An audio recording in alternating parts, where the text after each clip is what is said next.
Welcome po sa gathering ng Grace Covenant Church. Ako po si James Brillante sa taglilingkod po bilang interim pastor ng iglesyang ito.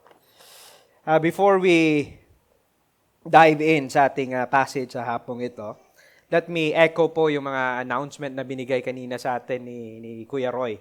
Una po, pagkatapos ng service natin, members, we are requesting you to please stay as we will have yung ating tatawag na members meeting. Isa po ito sa pinaka-importanting pagtitipo ng iglesia we'll be talking about yung mga gawain, mga plans, mga importanteng mga bagay pertaining sa pamilya natin bilang isang iglesia. And another thing is starting next week, this is in the month of July, we will begin a new sermon series. Yung tatawagin po natin ito na Summer in the Psalm. Akmang-akma, no? Kasi nasa summer tayo at summer na ngayon. Nararamdaman natin yung init and we will dive in sa salita ng Panginoon through sa mga Psalms na ito.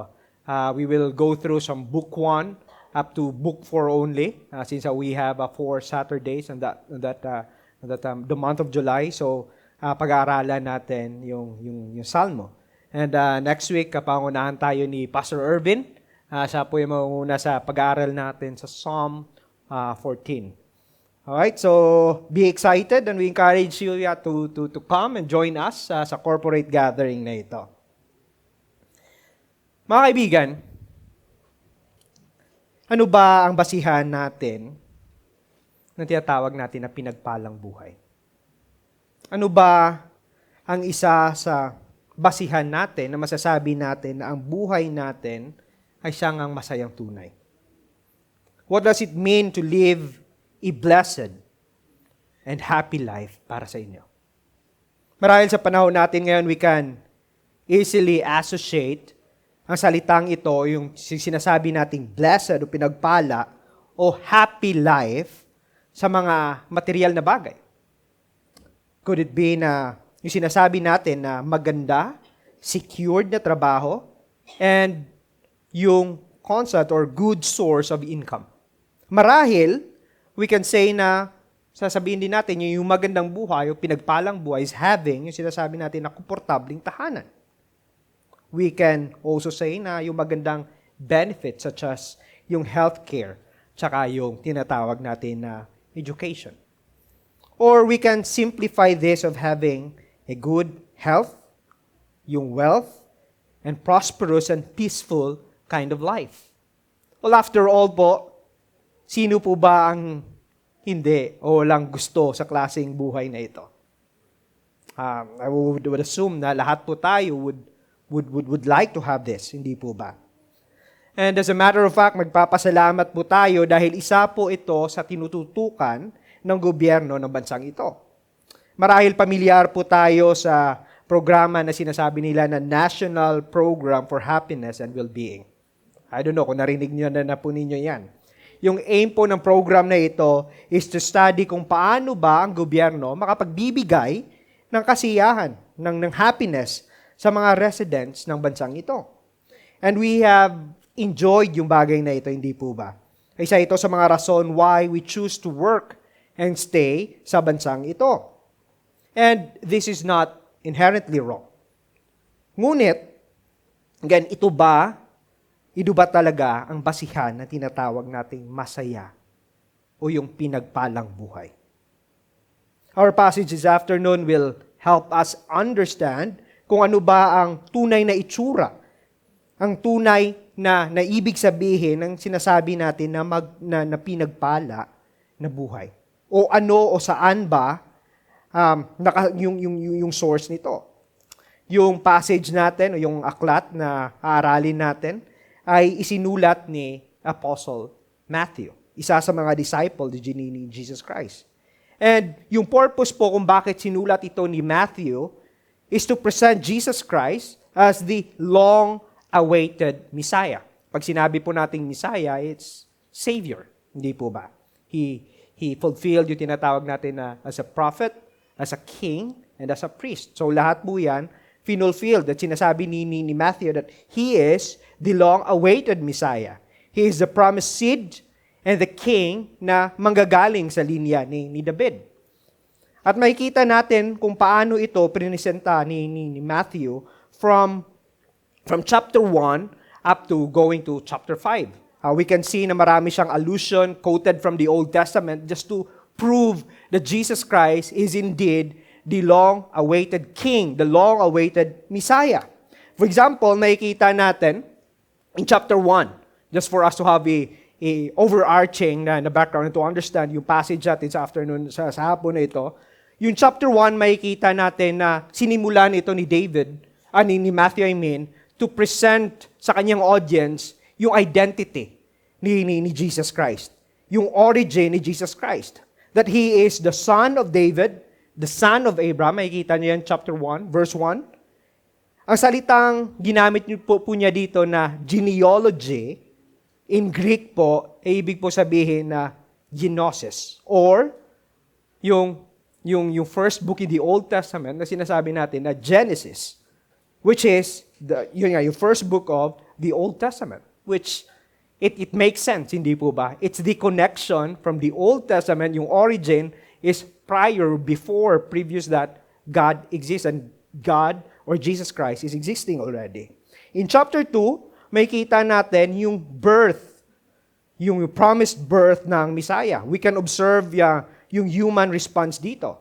Yung Magi acknowledge that indeed Christ is king, while Herod, the earthly king, tried to murder yung firstborn ng Israel para pigilan po ang pagkapanganak ng Messiah. We can sense na in the Old Testament, makikita natin yung halintulad nito sa ginawa ni Pharaoh in Egypt. Hindi po ba?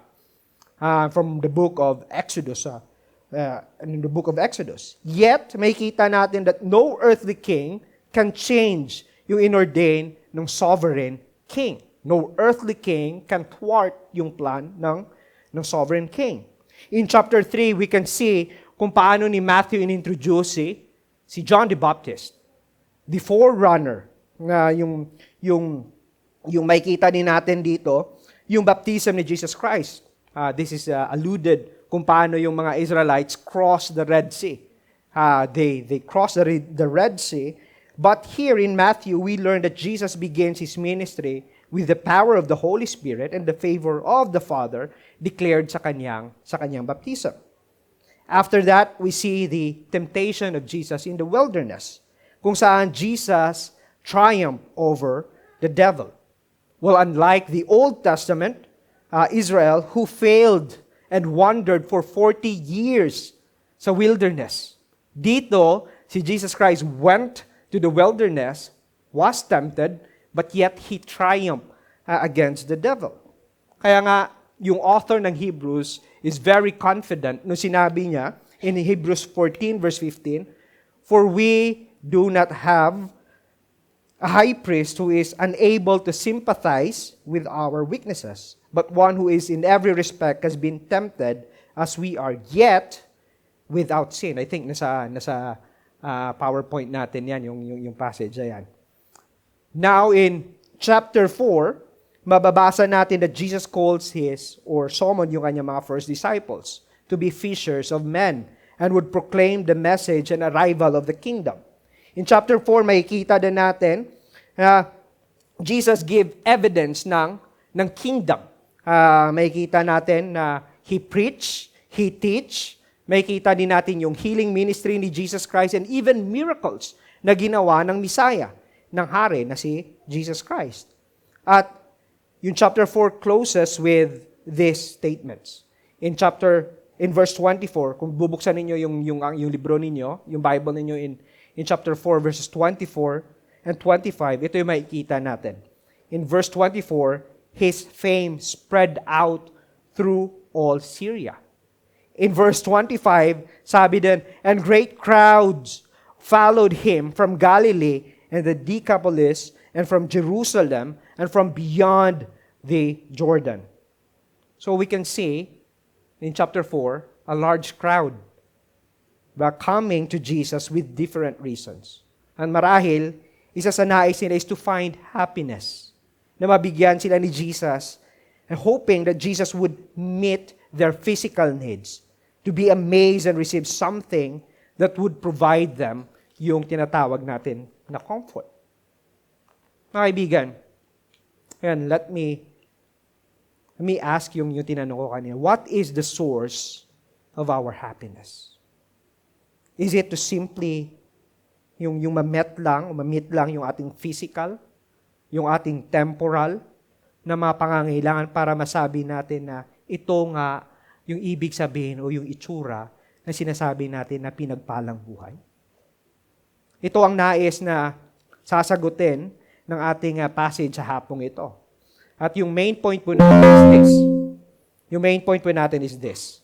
The true blessedness comes from acknowledging our spiritual poverty and full dependence on Christ that leads us to live a righteous life as kingdom citizens. Again, true blessedness comes from acknowledging our spiritual poverty and full dependence on Christ that leads us to live a righteous life as kingdom citizens. So I have divided po yung passage natin into 3 parts.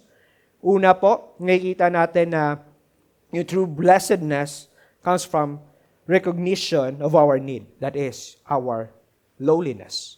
The second part is our response to our need, which is yung tinatawag natin na holiness o kabanalan. The third part is the promise to our need. That is the blessing. So makikita natin in verses 1 to 5, that's our first point. And 6 to 9, the second point. And 10 to 12, that is the promise of our need, which is a blessing. And verses 10 to 12. So let's start with our first point. Recognition of our need, or yung tinatawag natin na lowliness. In chapter 5, makikita natin, Matthew picked up, begins yung information about yung location, tsaka kung sino ba yung audience si Jesus Christ. Makikita natin, mababasa natin in verse 1, sabi niya dun, seeing the crowd, he went up on a mountain, and when he sat down, his disciples came to him. Now, kung iisipin po natin, hindi po ito yung sinasabi natin, o naiisip natin, yung mountain dito, tulad po ng isang mataas na bundok. Hindi po ito yung ibig sabihin dito. It doesn't mean na tulad po ito ng Jabil Hafit, or yung tinatawag natin Jabil Jais sa Ras Al Khaimah, hindi po ba? But rather, isa itong elevated o natural na raised area, which is malapit po ito sa North Israel at overlooking po dito yung Sea of Galilee, which is makikita natin sa ating PowerPoint.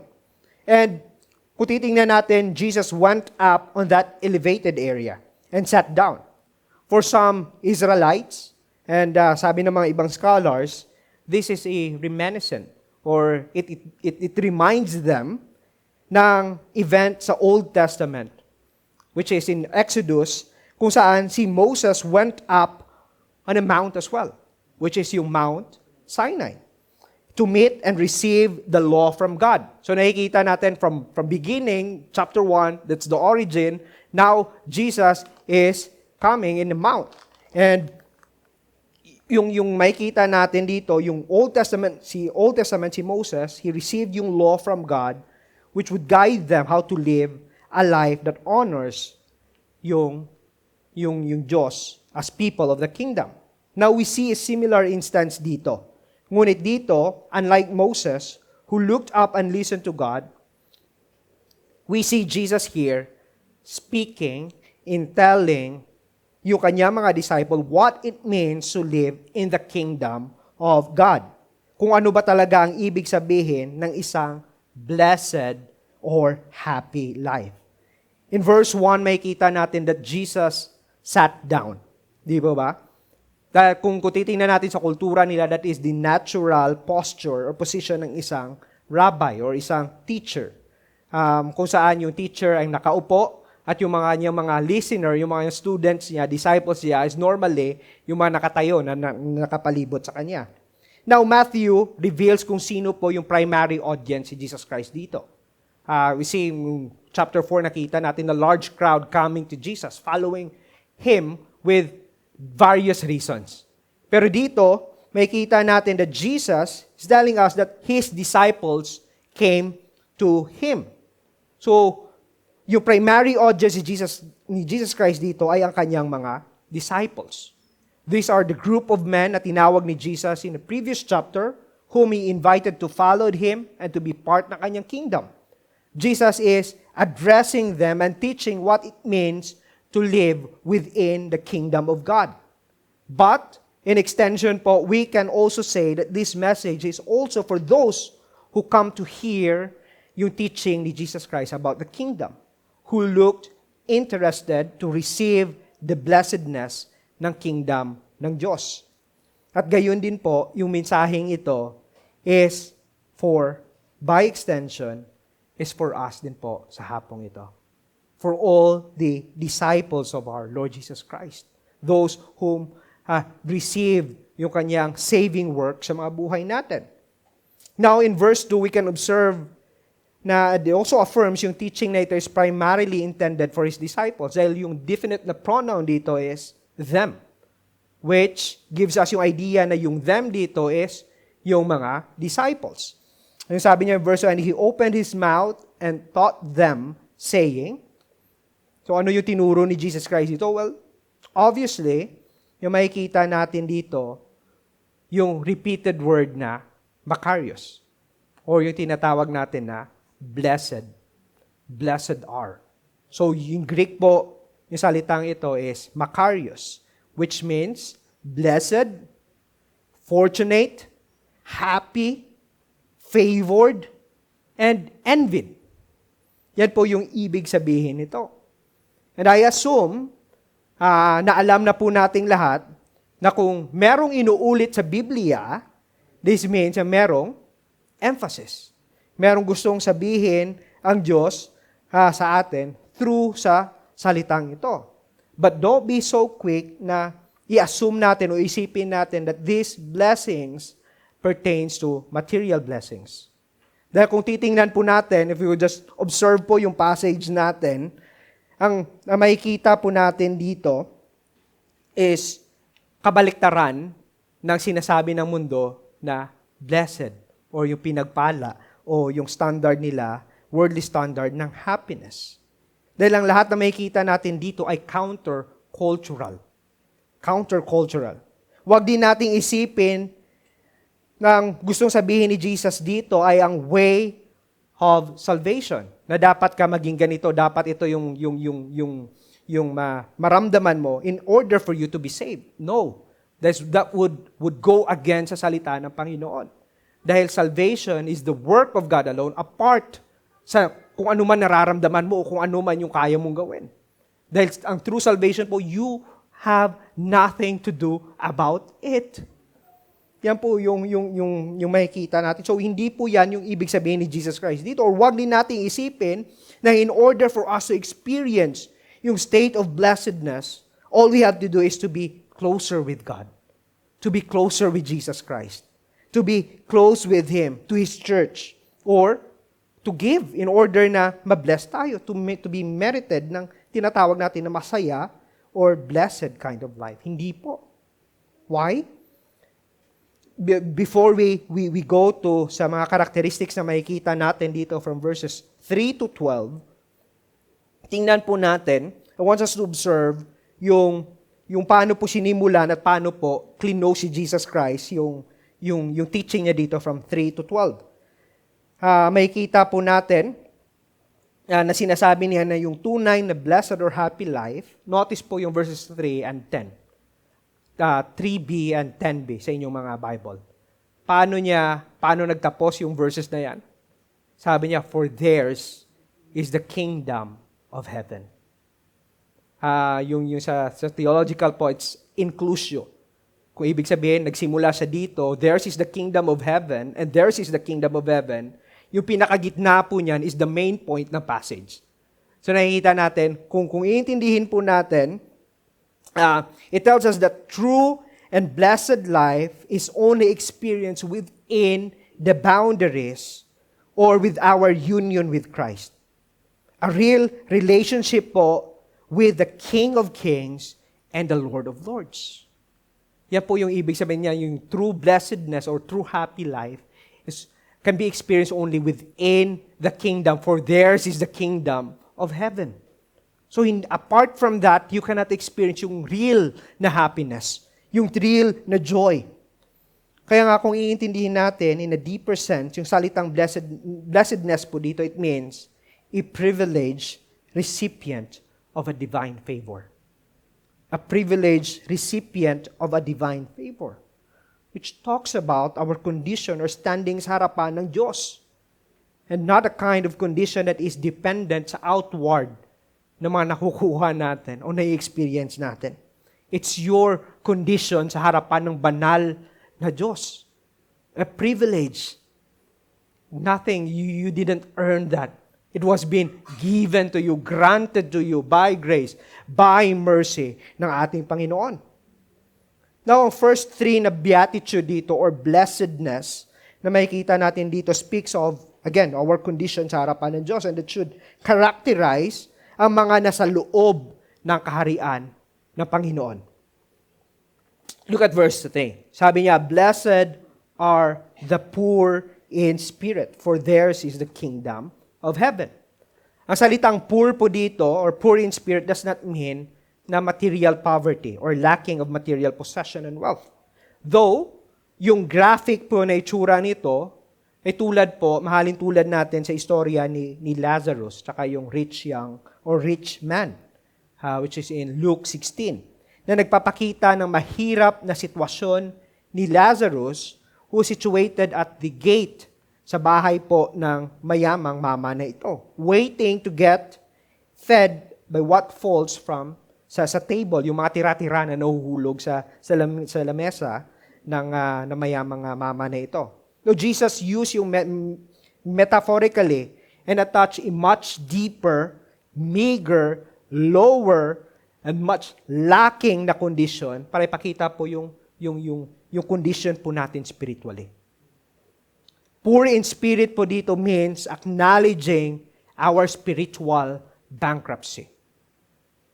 Yung parang nalugi ka sa negosyo, yung walang-wala ka. Yun po yung itsura noon. Our spiritual bankruptcy sa harapan ng Diyos. That when the moment that we are exposed sa kabanalan niya, and we look at ourselves, yung nakikita po natin, and what we realize is that we have nothing in ourself or from ourself that could merit us yung salvation.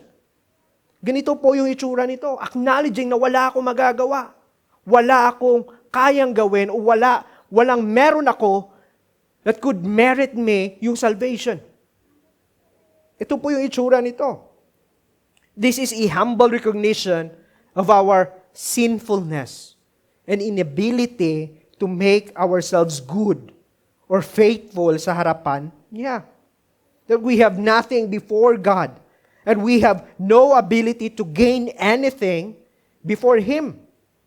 It is a genuine acknowledgement po that even our good works, even our good intentions, no matter how good it is, no matter how good they are, apart from Christ, all of it is considered filthy rags sa harapan ng banal na Diyos.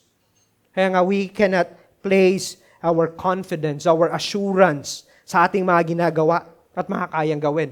We cannot place our confidence sa mga kaya nating ibigay sa iglesia o yung attendance natin sa iglesia. Sa mga good works na tinutulong natin sa mga ibang tao. Let's try to look at yung sinasabi ni Isaiah dito. In Isaiah 64 verse 6, sabi niya dito, "We have all become like one who is unclean, and all our righteous deeds are like polluted garments. We all fade like a leaf, and our iniquities like a wind take us away." Ibig sabihin po dito, wala po tayong, kahit po yung mga mabubuting gawa po natin ay hindi po mabuti sa harapan ng Diyos. Apart from Christ. Apart from Christ.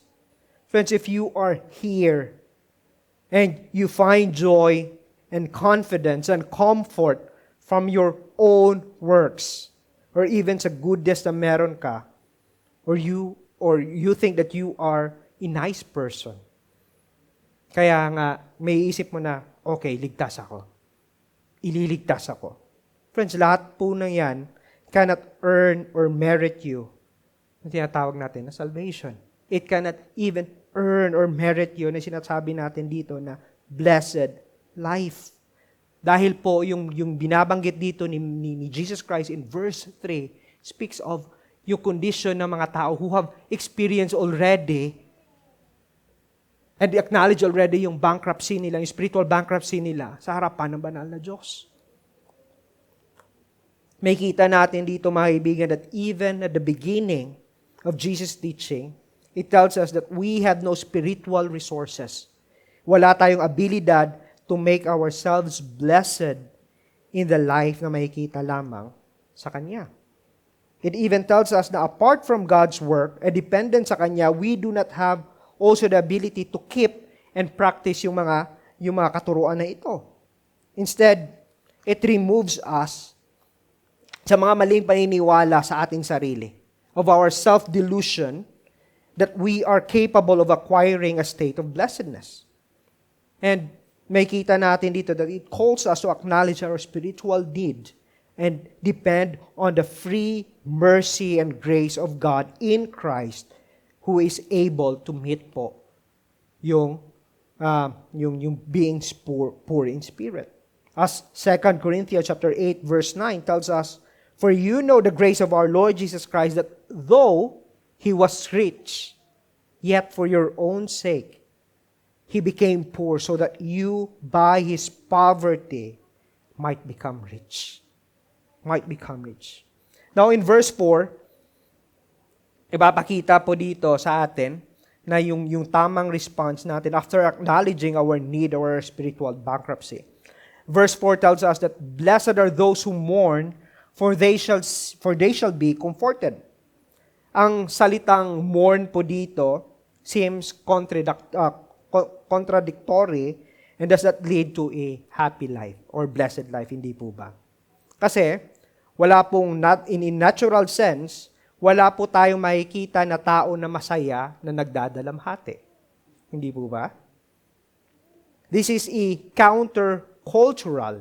Yet yung mourning po na sinasabi dito is not a kind of mourning or pagdadalamhati dahil you have lost your work or your possession or you've lost opportunity dahil sa magandang trabaho. Though this is not a bad kind of mourning, it is normal po na to mourn over those things. But yung deeper sense po dito ay nangangulugan po ito na yung mourning po dito or groaning dito dahil we have been oppressed of our own sin because of the sin o yung kasalanan po ng iba. And most importantly, we mourn dahil po nakikita po natin yung ating sariling kasalanan. Minsan po, pag sinabi po nating mourning over our sin o nagdadalamhati ka dahil sa iyong kasalanan, sometimes we have a wrong reason. Hindi po ba dahil tayo umiiyak o dahil tayo nagsisisi naka-commit tayo ng kasalanan. Sometimes yung ibang mga reason po natin why we mourn over sin is that we mourn our sins out of fear. Hindi po ba? We mourn dahil natatakot tayo na ma-expose. We even mourn sometimes because sa hiya. Hindi po ba? Sometimes, dahil sa konsekwensya ng kasalanan. We mourn over that. Nahihiya ako, may expose ako, and may mga consequences ito. Sometimes we regret dahil sa mali natin na ginawa. Or dahil sa mali natin ginawa, hindi natin nakuha ngayon yung gusto natin. For example po dito is yung buhay ni Esau, which is in Hebrews 12:16-17. Nung sinabi niya, Esau, who sold his birthright for a single meal, for you know that afterward, when he desired to inherit, yung gusto na niya kunin yung kanyang blessing, as a firstborn, hindi na niya makuha dahil he was rejected. For he found no chance to repent, though he sought it with tears. Mga kaibigan, sometimes Again, we mourn with the wrong reason. But what Jesus is describing here, na ang tunay po na pagdadalamhati ay ang pagdadalamhati po sa kasalanan. Hindi dahil sa takot, hindi dahil sa hiya, at hindi dahil na may expose ka sa ibang tao. But you mourn and weep over sin dahil you acknowledge that first and foremost, you have offended God. You have offended the Holy God. Perhaps naalala po natin si King David po dito. This is yung binasa din kanina ni Brother Roy. When he was confronted by Prophet Nathan. And he was exposed, ito po yung naging confession ni David in Psalm 51 verse 4. Sabi niya, against you, you only have I sinned and done what is evil in your sight, so that you might be justified in your words and blameless in your judgment. Ito po ang tunay po na itsura ng blessed kind of life, because you will experience po yung freedom over the enslaving power of sin. Kaibigan, minsan, when we are in sin, we think na tayo lamang po ang naapektuhan nito. Hindi po ba? Ako lang naman to eh. Ako yung magsasuffer dito. But ang totoo po, ang kasalanan po natin does not only affect us, but also those who are around us.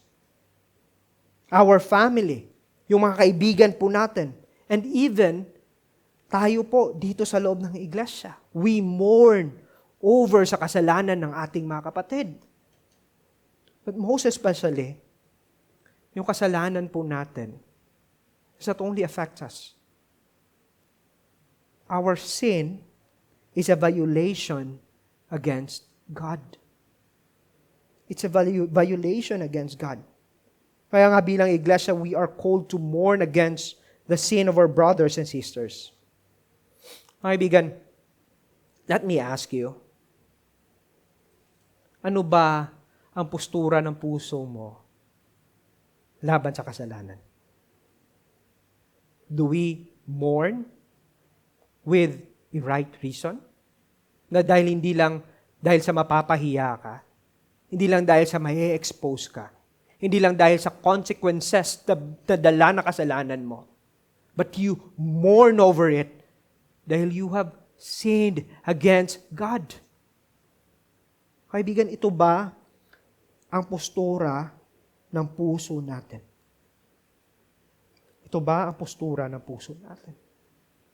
And Jesus said that this is a kind of blessedness na may experience po ng tunay na parte ng kingdom ng Diyos, which is yung church. This is a kind of joy na meron po tayo when we acknowledge na we have sinned against God. It is liberating. Liberating po ito. That those who truly mourn over their sins, tingnan po natin, yung sinasabi sa verse 4b, sabi niya, for they shall be comforted. Di po ba?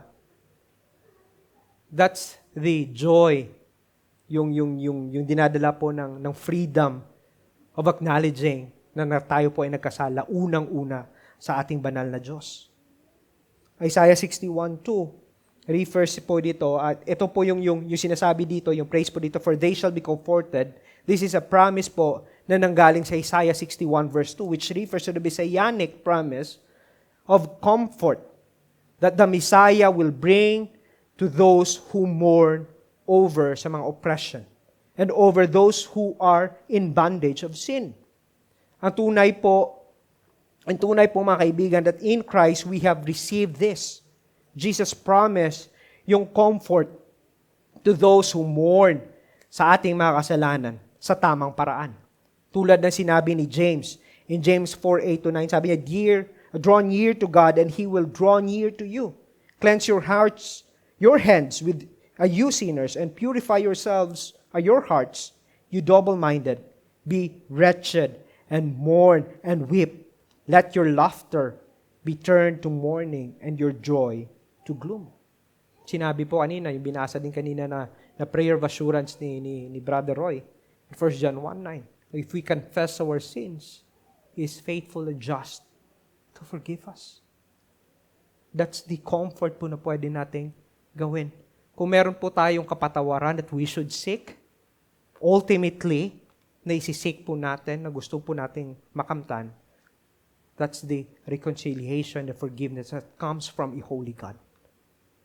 Dahil it would bring you into a more and blessed life more than sa may bibigay ng mundong ito. You will be with Him in the future. You will enjoy yung kind of life na yan in His presence.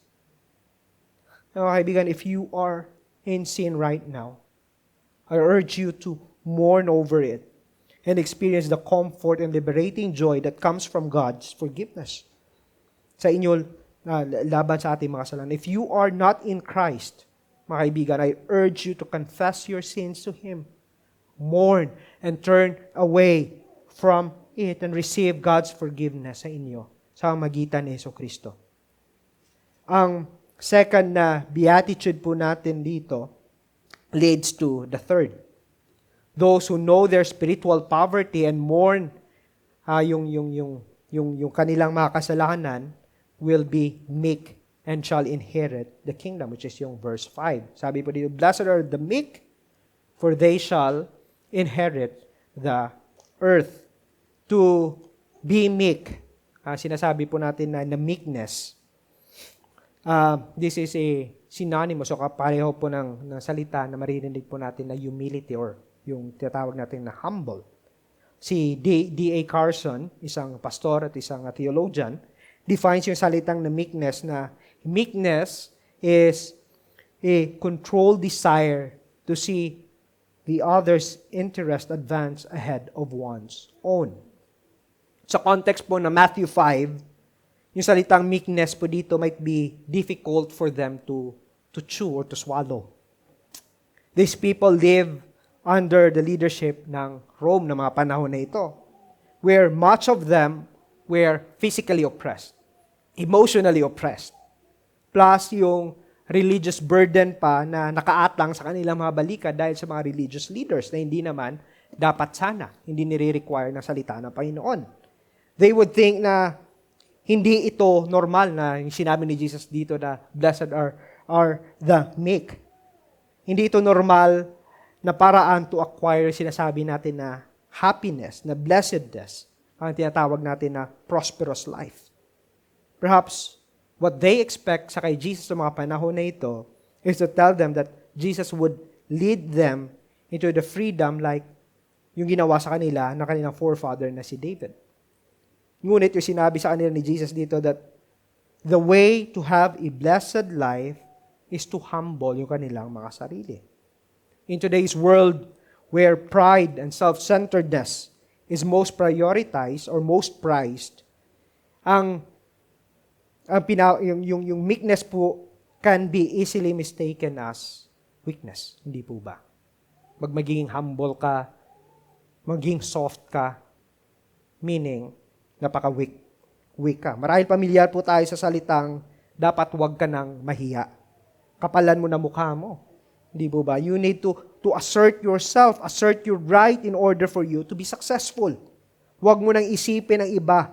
Unahin mo dapat ang sarili mo. Ngunit bilang mga Kristiyano, we are called in a different path, in a different way of life inside the kingdom of God. We should look at the example of Jesus who was humble, gentle, and meek when He surrendered Himself in the will of God, of the Father, and humbled Himself by taking the form of a servant and serve us even to the point of death. Through His meekness, He saved and welcomed us in the kingdom of God. True Christian meekness po springs from a sense of inferiority of a creature, tayo po, created sa ating Creator. And especially of a sinful creature, tulad po natin, to a holy God. Acknowledging na inferior po tayo in comparison with God, should drive us to trust and lean on Him more. Having this in mind, we learn to humble yung sarili natin sa harapan ng Diyos. Accept that His good and perfect will instead na magreklamo po tayo. Hindi po ba? Kung alam po natin that Diyos, yung Diyos po natin is sovereign, He is the Creator and tayo po ay created lamang, we would learn to humble yung sarili natin sa Kanya. This also helps us when we deal with others. We learn not to assert yung ating sarili towards sa iba. And we learn to accept yung mga oppositions, yung insult sa atin, yung mga provocation sa atin. And we learn to forgive rather than the opposite. Ang salitang inherit the earth po dito comes from Psalm 37 verse 11. That says, "But the meek shall inherit the land and delight themselves in abundant peace." Ang sampu na ito, yung Psalm 37 na 11 po dyan, yung pinapakita po dito yung stark na contrast, yung pagkakaiba between those who do evil and those who wait sa ating Diyos. Those who are gentle and those who are meek. May kita po natin, especially in Psalm 37, sa verse 9, na yung mga evil doers na ito shall be cut off. Yan po yung itsura ng mga evil doers dito. It signifies po yung judgment ng Diyos that they will be removed from the people of God. In contrast sa mga gentle, sa mga meek, that by God's grace, they have been taught by God to be gentle through the renewal ng kanilang mga puso. And they will continue to live in the kingdom and in the future kingdom that they will see and inherit yung new heaven and new earth. Friends, this is a humble invitation din po sa atin una. If you are not yet in Christ. Christ is inviting you to humble yourself before Him. To see your spiritual bankruptcy and mourn your kasalanan ninyo. To humble yourself before Him and receive Jesus as the Lord and Savior ng inyong mga buhay. This is the only way, mga kaibigan, you can be part, enjoy yung blessed life, yung true happiness within the kingdom ng ating Diyos. So, as people of the kingdom naman, you might ask, paano tayo mag-respond sa mga hardships, mga oppressions na experience natin? It might be countercultural again, but God is calling us in humility. God is calling us in humility, in gentleness, and meekness. And it should drive us more to draw closer sa ating Panginoon. Matthew 11:28 and 29, this is the invitation for us. Sabi niya, "Come to me, all who labor and are heavily laden, and I will give you rest. Take my yoke upon you and learn from me, for I am gentle and lowly in heart, and you will find rest for your souls." So yung attitude, yung first three na attitude or beatitude, helps us to recognize yung ating need, yung ating lowliness and dependence before God. Now, yung second point naman natin will show us how we should respond, which will cover yung verses 6 to 9. Sabi dito, response to our need, which is yung holiness. In verse 6, sabi po dito, "Blessed are those who hunger and thirst for righteousness, for they shall be satisfied." Yung verse 6 po dito naturally flows out from the first three beatitudes. Kung mapapansin po natin. We can sense na yung tao po who acknowledge his spiritual inadequacy or bankruptcy and mourn over our sin and humble his or herself before God, it leads that person to seek and to be hunger and to thirst for righteousness. Ang salitang hunger and thirst po dito represents po yung necessity ng ating physical life. Di po ba? Pag nagugutom tayo, di ba, yung nauuhaw tayo. That's our flesh telling us that we need something. And in order for us to live, we need yung pagkain, yung tubig. Jesus used yung analogy na ito, yung salitang hunger, tsaka yung thirst dito, to demonstrate that righteousness is required for spiritual life. Righteousness is required for spiritual life. Just as food and water are required sa ating physical na buhay. This is a strong desire po, yung word na hunger and thirst di po dito, is a strong desire to be conformed and to do what is right before God. And this is only possible not because, again, of our own works, that we are made righteous sa harapan ng Diyos, but this righteousness and hunger na na-experience po natin dito is credited. Hindi po natural po ito sa atin. This has been given to us through faith in our Lord Jesus Christ. So we can say that this righteousness, again, is not belonging to us, but belonging to someone. That is Christ. Belonging to Christ, credited to us. Nakikita po natin, credited to us. Hindi po ito normal sa atin. Alien righteousness po ito para sa atin. But Jesus, through His life, death, and resurrection, earned that righteousness and imputed that righteousness sa atin through faith. That is only acquired through faith. So this is a life of a person who belongs to a kingdom of God dahil we have experienced that righteousness sa ating Panginoon. Ang salitang ito will be more clearer po sa Sermon of the Mount as it progress. Tulad po kung mababasa po natin, mapapansin natin in chapter 5, verse 20, yung sinasabi po ni Jesus dito, sabi niya, yung righteousness po dito is not something that you've earned by following yung law. Kung makikita po natin yung comparison dito, sinasabi niya, if you exceed yung righteousness ng mga scribes sa ng mga Pharisees, then you can enter the kingdom of God. And kung alam po natin yung background po ng mga Pharisees saka yung mga scribes, they are very keen. They are very strict sa pag-observe nila sa law. Which, yun nga, yung kung titingnan natin, it gives burden sa mga tao.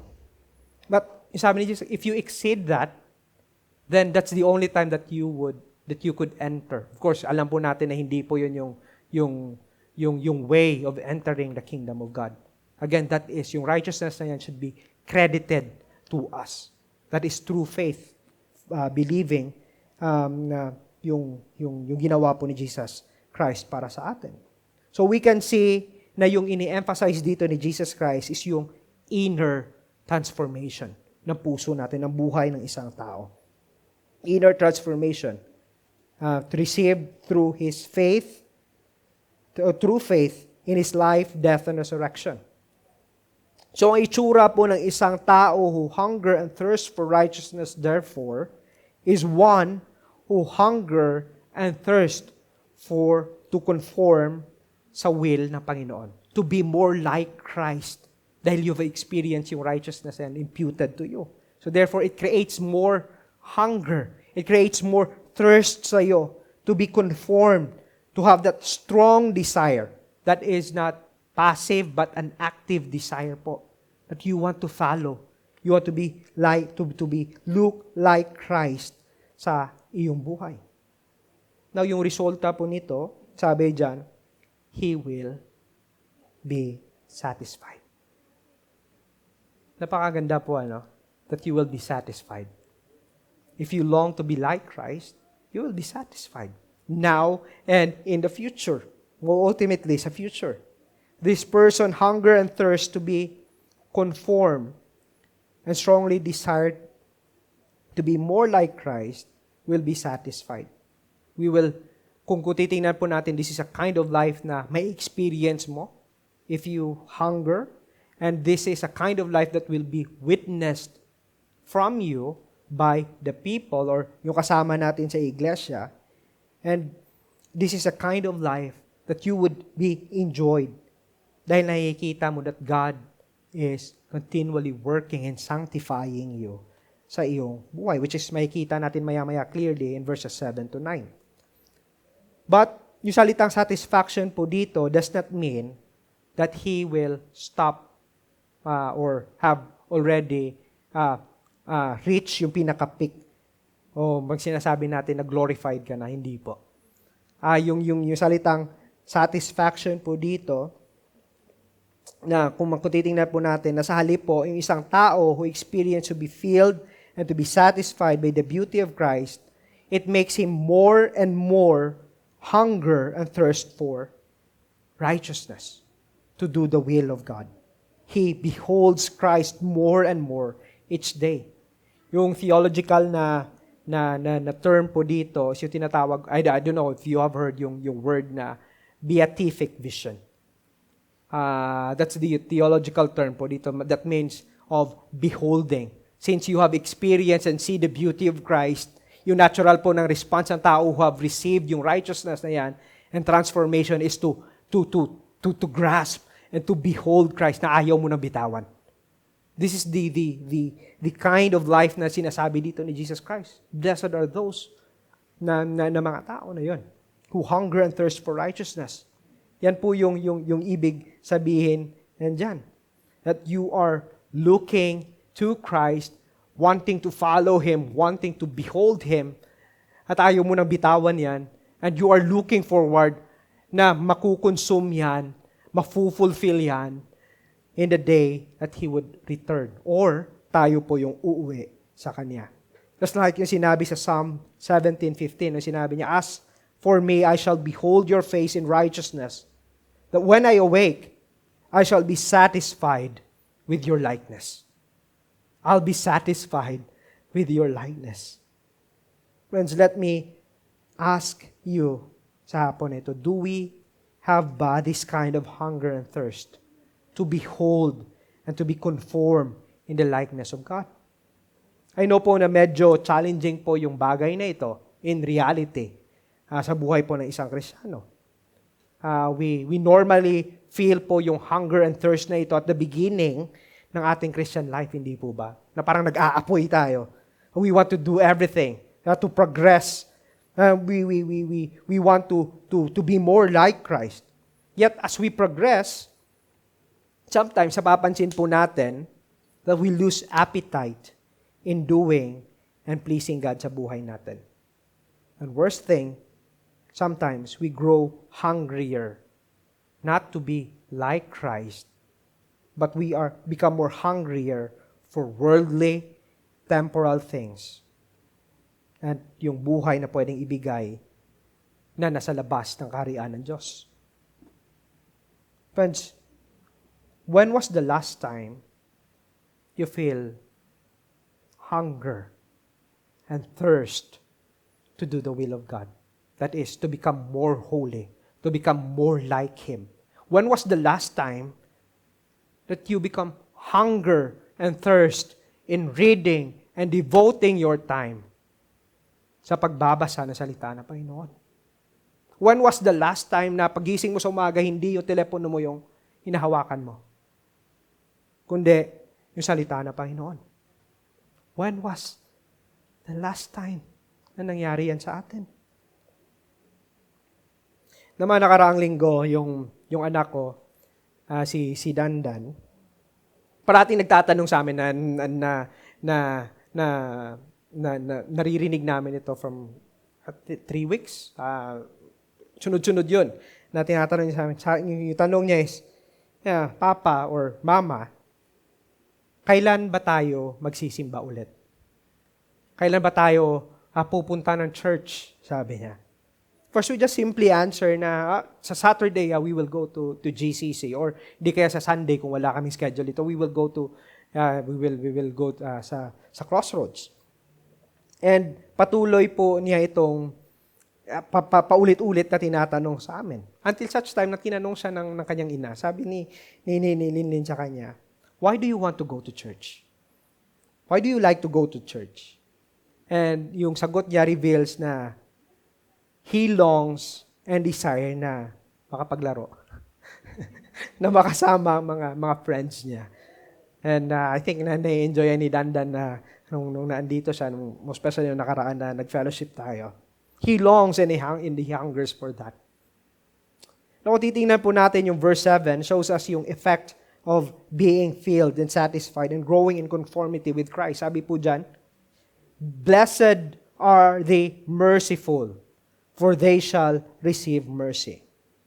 This simply means that we become more patient, become more gracious, become more merciful to others' flaws, sa kanilang mga imperfections. Since na tayo mismo una have experienced yung habag ng Diyos towards us, that while we were still sinners, Christ died for us. Then in return, and as we grow in conformity with Christ, or in Christ, we also show and extend po yung mercy na yan sa ibang tao. Mercy is both a gift na ibinigay sa atin, received from God, and it is also a demand. God demanded that sa atin na bilang parte ng kanyang kaharian. Friends, have we been merciful, compassionate, patient to those brothers and sisters who are weak in faith, who are suffering sa kanilang mga buhay ngayon? Have we been merciful and exercise ito sa bawat isa sa atin? Mga kaibigan, kamusta po ngayon yung temper mo? Yung temper ba natin has been tested from the past few weeks? Have we extended yung mercy rather than yung wrath sa ibang mga tao? Oh, sabi dito, blessed are the merciful, for they shall receive mercy. We have received that mercy. That's why Jesus is calling us to extend that mercy as well sa ibang tao. Another effect po na makikita natin dito that flows from the first three Beatitudes is yung verse 8. Sabi po dito, blessed are the pure in heart, for they shall see God.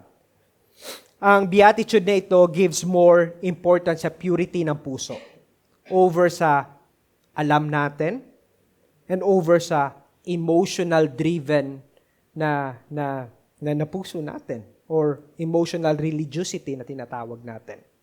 Na dahil alam ko to, I think I'll be saved. Dahil I feel this way, I cried when I hear yung salita ng Panginoon or when I sing, I think, save ako. No. Jesus gives more importance po sa purity ng puso dito. Sa Biblia, pag sinabi mo yung heart, yung parating imagery po niyan is yung heart is the center of the entire being ng isang tao. It is the center of the entire being ng isang tao. Kung sino ka, yung puso mo is it reveals kung ano yung laman ng puso mo. In Matthew 15 verse 9, sabi ni Matthew, ito yung pagpicture niya ng heart, yung content ng heart. In Matthew 15 verse 9, sabi niya, for out of the heart come evil thoughts, murder, adultery, sexual immorality, theft, false witness, slander. Si Jeremiah even goes further. Sabi niya, the heart is deceitful above all things and desperately sick. Who can understand it?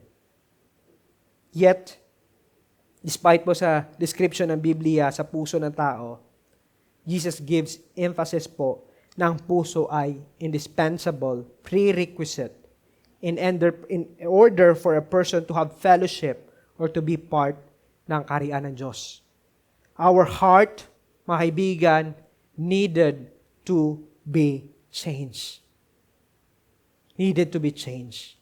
You have been included to the kingdom of God not because of your intellectual assent, hindi dahil sa marami kang alam theologically or you know God. It doesn't mean na naging part ka ng kingdom ng Panginoon dahil you are emotionally driven. No. That is because God have changed your heart from a heart of stone into a heart of flesh. Kung hindi po ginawa yan ng Panginoon, we are the most pitied person in the world. Tulad po ng sinabi po ng psalmist In Psalm 24 verse 3 to 4, sabi, who shall ascend the hill of the Lord? And who shall stand in the holy place? Sabi na sa amin, he who has clean hands and a pure heart, who does not lift up his soul to what is false and do not swear deceitfully. Kaibigan, this is a good reminder for us that in order for us to see God and to behold Him, to have a real relationship to Him, to be part ng Kanyang kingdom, we need to have this, a clean heart, a heart that is displaying and tangibly doing yung nagpapakita ng mga visible action na yung tunay nga yung puso natin have been transformed. These pure and morally right actions are result lamang ng bagong puso natin na ipinagkaloob sa atin ng Diyos. Friends, we can fool yung ibang tao sa mga outward na mga actions natin. We can pretend that we are religious. We can pretend that we believe in God. Pero, yung reality po, ang Diyos po natin is an all-seeing God. He is an omnipotent. Yes, you might fool others, but you cannot fool God. You cannot fool God. And to this, purity in heart makes us, kung titingnan po natin yung ibig sabihin din dito, is to be single-minded or committed sa Diyos without compromises. Kaya nga, Biblia calls us to love the Lord our God with all our heart, with soul, and mind. And yung last na characteristic sa section na ito, makikita natin, is yung sabi sa, or yung act na beatitude is in verse 9. Sabi po dito, blessed are the peacemaker, for they shall be called sons of God. And I think, isa ito sa mga pinagpipray natin ng mga nakaraang linggo, hindi po ba? Peacemakers. Ito ang mga pinagpipray and we are hoping and we are thankful na ngayon nag-slow down po yung sitwasyon. Ang salitang peacemaker po dito literally means to be peacemakers. Yan po yung ano niya, napakalalim ng peacemakers. This to a people who maintains or work for peace. Yung verb po na salitang ito appears in Colossians 1 verse 20, which tells us that Jesus made peace by His blood on the cross. Yan po yung verb form niya, yung ginawa ni Jesus Christ on our behalf. That He died for us. That's why we have received peace with God dahil sa ginawa ni Kristo. Ang concept po ng salitang ito means peace with God and peace with one another. Nakikita po natin, since we have been reconciled with God, therefore, God reconciled us to one another. So, yan po yung itsura nito. Ngunit, bago po tayo maging peacemakers, ay, again, naranasan po muna natin na to be reconciled sa ating Diyos. Jesus is the supreme peacemaker who reconciled us, reconciled broken and sinful sinners into Himself through the cross. At dahil dito, we are also called to promote and proclaim the gospel of peace. To show and to display po yung peace na ito at hindi po yung opposite. Mga kaibigan, as people who have been clothed by the righteousness of God, of Christ, these are the characteristic po that we are expected na dapat sa pamuhay, dapat gawin, that we be visibly seen and vividly seen sa buhay ng isang tao na nasa loob ng kaharian ng Diyos, na nakikita sa kanyang actions. Friends, are we kind of citizens of the kingdom that shows mercy, that are pure in heart, with undivided love and devotion sa Diyos? A people who are peacemakers. Are the people around us can affirm yung klaseng buhay na ito sa atin. Ang last point po natin sa hapong ito would tells us yung reality naman na pagdadaanan ng mga tao who are inside the kingdom of God. But on the other hand, it would tells us yung great reward din na makikita natin while we are suffering in this life. Yung promise po of our need, which we'll cover yung verses 10 to 12. Let's read yung verses 10 to 12. Sabi po dito, "Blessed are those who are persecuted for righteousness' sake, for theirs is the kingdom of heaven. Blessed are you when others revile and persecute you, and utter all kinds of evil against you falsely on my account. Rejoice and be glad, for your reward is great in heaven. For so they persecuted the prophets who were before you." Ano po yung resounding na truth and reality na makikita natin dito sa tatlong verses na ito? As people of the kingdom. Hindi po ba yung salitang persecuted? Persecute. And express sa nuances na revile, utter all kinds of evil against you. Well, this is the reality po ng buhay natin. This is the reality po ng buhay ng mga tao na nasa loob ng kaharian ng Diyos. Who endure to live a righteous, faithful life sa harapan po ng Panginoon. Yet despite of this reality, tinawag pa rin po tayo ni Jesus na blessed. Blessed type happy. Despite po sa mga trials and persecutions na ating pinagdadaanan bilang parte ng kingdom or citizens ng kingdom. Dahil po yung tinatawag dito, dahil po hindi po ito a kind of persecution that is result ng kasalanan. Nakikita po natin yan. Sa halip, yung persecution po dito is a result of one's faithfulness of doing what is right and what God requires from the life of His redeemed. Now, meron pong ibang mga katuruan, false teachings, that would say na kung ikaw po ay nagsasuffer, it means na you are not a Christian. I don't know kung familiar po kayo niyan. O baka sabihin nila, baka may ginawa kang kasalanan or kulang ang iyong ibinigay o binigay sa church, that's why you are suffering. So kung titingnan po natin yung Biblia at sa mga nakaraang pag-aaral natin in the book of Timothy, these are natural na experiences po ng isang tunay na Kristiyano.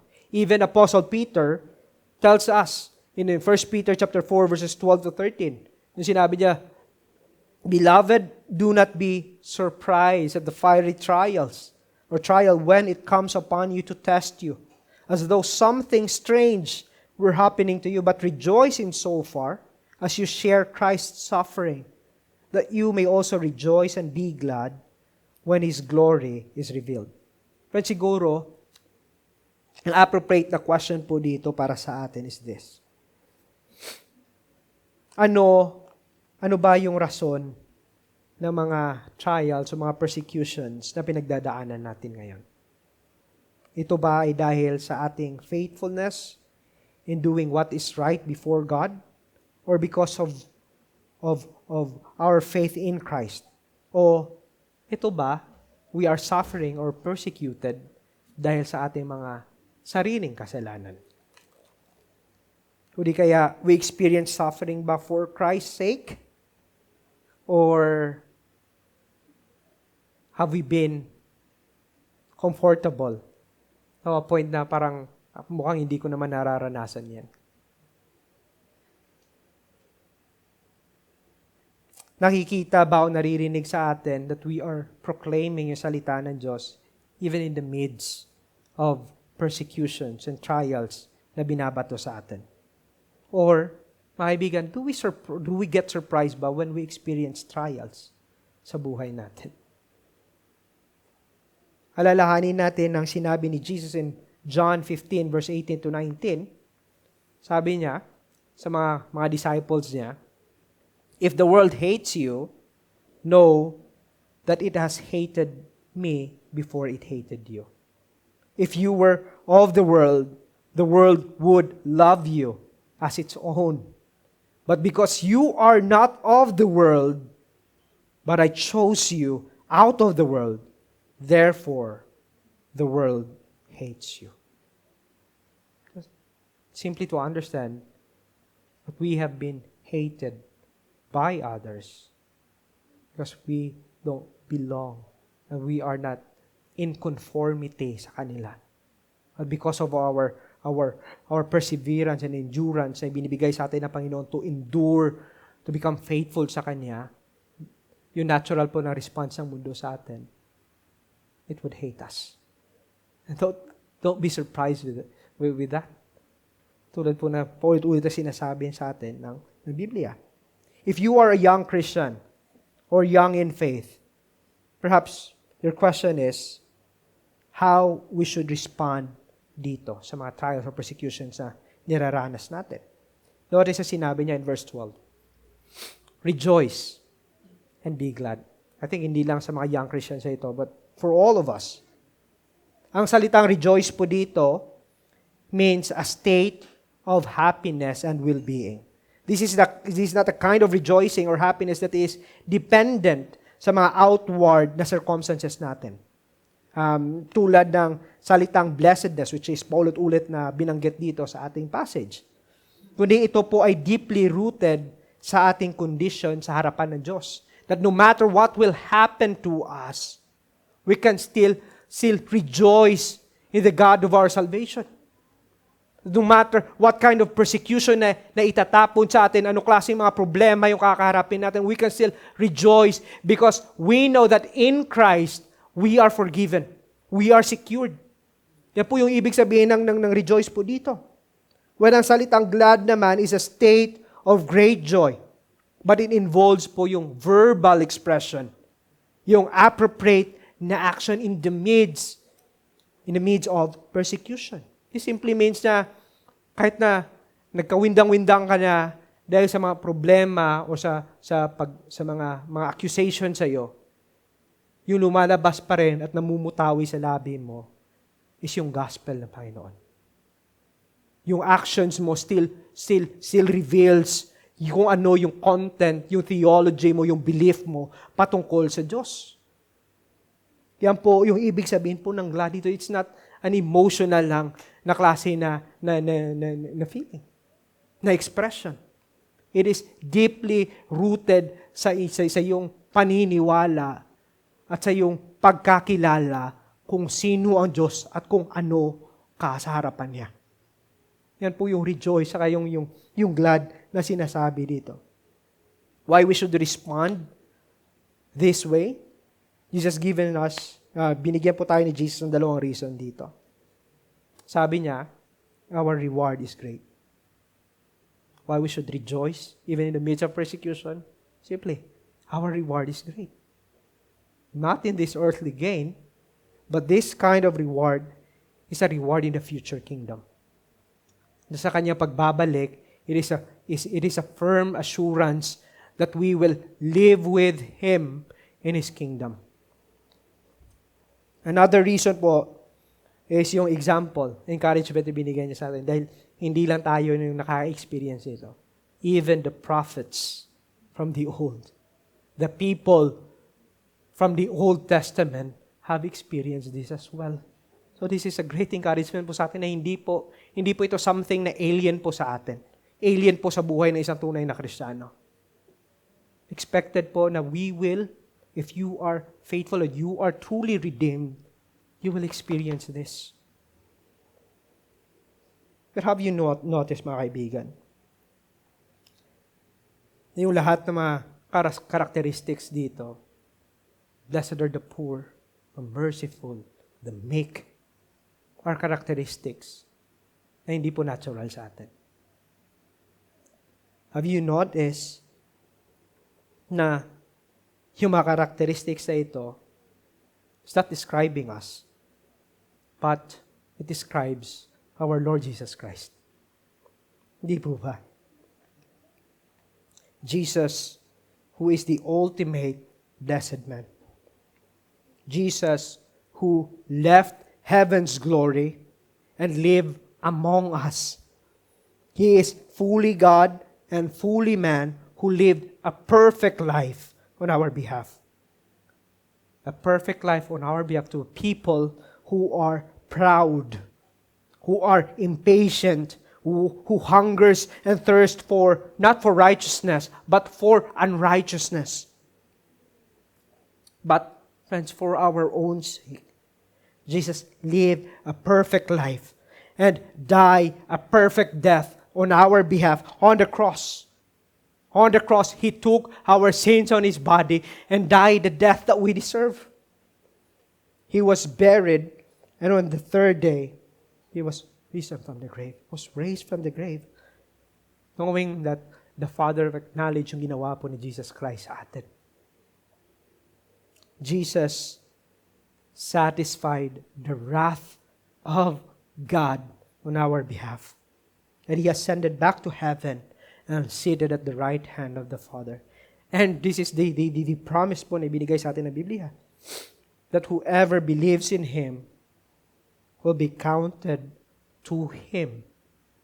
Yung righteousness na na-earn sa atin ni Jesus Christ through His life, His death, and resurrection. That by true faith, we will become righteous. We will be able to stand in the presence of a holy God. And we can live in the kingdom of God. Friends, kung nandito ka ngayon at wala ka pang relasyon sa kay Jesus Christ, I urge you, repent from your sin and believe in Christ as your Lord and Savior. Receive po yung blessed kind of life that is far beyond po sa mga happiness na na-experience natin dito sa mundong ito.